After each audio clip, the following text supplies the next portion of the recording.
read the article, Little Cat. She said, but you should let me. I guess I can go first then for sharing, and then you can share about yours if that works. And we need to have a copy of the other person's article along with the copy of the recording. So I'm gonna share the link to my article in the chat so that way you can save it. That works. So the one that I chose was scaffolding evidence-based writing for English language learners, and the 3 steps in order to do that. So basically, to sum it up, it just talked about how English language learners especially have difficulties with providing evidence to back a statement or a thought. They have a lot of trouble with that.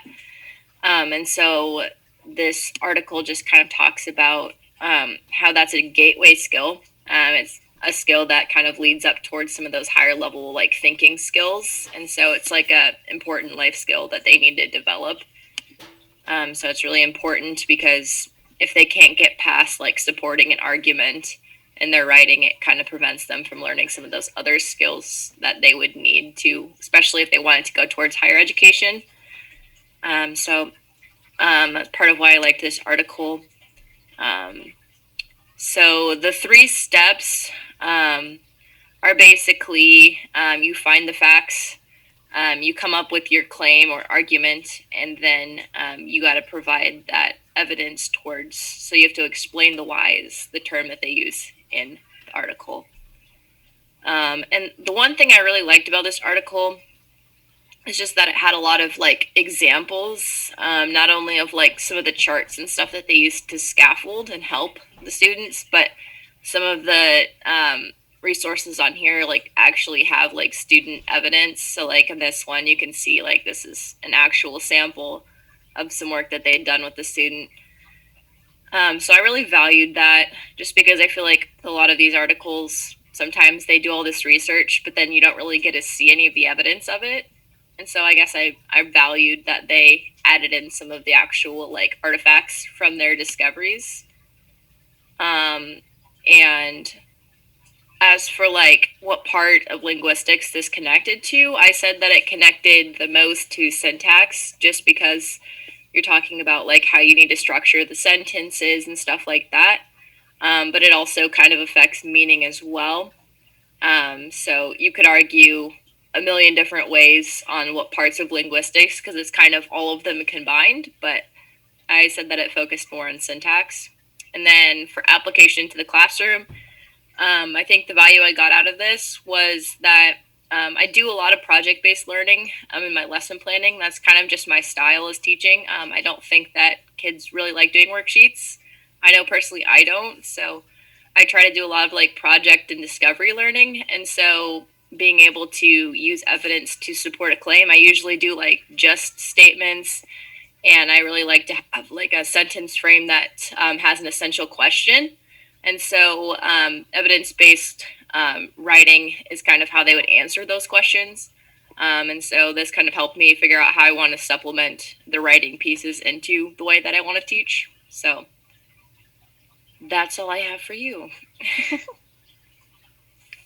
I actually put the wrong link in the chat, so I'm going to put my actual article link there. Okay.